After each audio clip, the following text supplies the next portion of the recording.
People's Channel, we want to know what you think, and we've been out and about today in the rebel seat of Lee in Greater Manchester in 2019. That constituency voted in a Tory MP for the first time. But do the locals there think that the government can stop the boats? No, not really. Why not? Just because they've promised other things and they've never really followed up. I don't think so. Why not? They've tried to send people back to Africa, and they've been stopped by law, haven't they? So people will keep coming. They won't stop. They can't stop the boats. No. Tell me why not? Why not? How many chances have they had? How many chances? You know. Well, they're obviously trying to push this Rwanda bill through at the minute. Do you think they'll be able to accomplish that? No, they never will. I don't trust any government to tackle the immigration at the moment. Why not? I think it's too difficult to tackle. Not one country in Europe's managed to tackle it.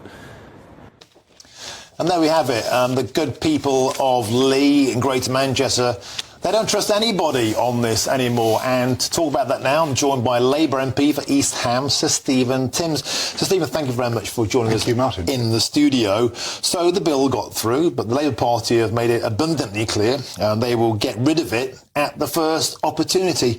What's your overall view of the spectacle we've seen over the Rwanda bill in Parliament these last few days? Well, it has been a spectacle, that's certainly true. I don't think it's going to work, even if it gets through Parliament, and there's a lot of legal somersaults that are going to have to be gone through in order to get it through. But if it did work, the threat to remove fewer than 1% of the people coming to the UK to Rwanda, I just don't think that's going to deter. 99% are not going to be sent to Rwanda. Those people who want to come here are going to carry on trying to come. I think this is a fundamentally misconceived approach, which is just not going to deliver the results that the government wants to see. So we know you don't like Rwanda. We know that Starmer would scrap it. What's your plan? Does the Labour Party want to cut immigration down or not? A lot of people out there believe, because of Keir Starmer's association before with the People's Vote and his relationship with Brussels, quite close, he effectively likes open borders, or at least high immigration. Do you guys plan to cut it or not? No, we certainly are not talking, and have never talked about open borders. We definitely do want to stop the boats coming. You've made the point, people dying in the Channel this week. That needs to be stopped. But the way to do it, we think, is quite different to the way the government is doing. And Yvette Cooper yesterday set out a plan. We've got to work with European countries. We've got to work with France. We need to negotiate access to the SIS2 database that we lost at Brexit. But That's that will going to come require at, a all fresh of that negotiation. All of that will come at a price. Well, it needs to be done. We need the intelligence from the European countries about the people traffickers. There's been virtually no successful prosecutions of people traffickers in the last few years. But that's not for lack of trying. Well, so how would things be different? They fail. We need the intelligence from that database.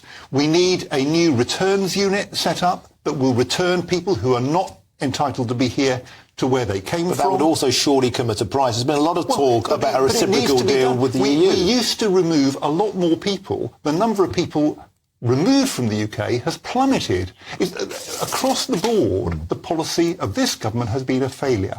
We need to put that right, and the Yvette Cooper's plan, I think, is the way to do it. Fundamentally different, working with other countries, setting up units to do the work that's needed, and getting access to the intelligence data so that we can stop the traffickers. One figure that was mooted, Stephen, was the 100,000, because if you take a percentile of the illegals coming into European Union member states across the board, the percentile that we would have to take for any returns deal with member states of the EU would be 100,000. 100,000 that have breached the borders of Europe.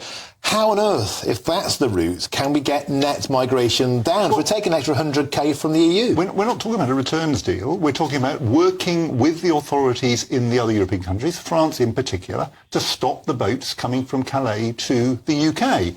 We're talking about getting access to the data. Do you think France wants to stop the boats leaving France? Why would the French want to stop people leaving France? They'd be presumably quite happy for them to come to Britain. There is cooperation already, thankfully, with France. we need to build on that. It's not true that they're doing nothing. They're just not doing enough. And the cooperation between the two countries is nothing like sufficient. We've got to do much, much better, and I'm confident that we can.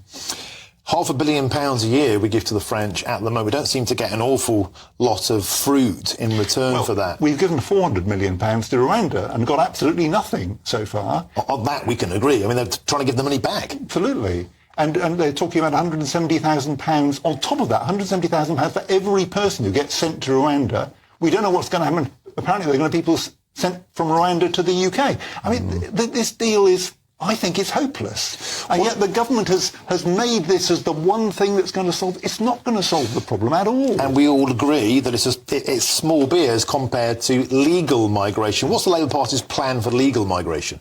Well, we need to tighten up. We need to enforce the rules that are in place. As I've said already, there has been a collapse in the number of people who've been refused permission to be here and then removed. Yeah. Far more were removed when Labour was in government than have been removed in the last few years. Asylum decisions take years. There's 100,000 people awaiting an asylum decision at the moment. The system's got to work properly, and at the moment it's just collapsed. So, Stephen, are you confident that you're ready for power? The Labour Party seem poised for power. It sometimes seems that you don't really have to do anything apart from just watch the Tories implode. How will the country be better or different under a Labour Party? Well, I think there's a very widespread view that this government has failed. The country's really in a pretty dreadful state. And the claim that the Conservative Party, after 14 years of being in power, is going to fix it is pretty hollow. So Keir Starmer has set out a plan. I think it's a compelling plan. It's 5 missions for a long-term renewal of Britain. That, I think, is what we need. We're not going to get a short-term fix. A new Labour government is not going to fix things overnight by any means. It's going to be a long haul, and the priorities that Keir has set out, above all, increasing the rate of productivity growth in the UK, which has really plummeted in the last few years. We've got to get the economy growing again.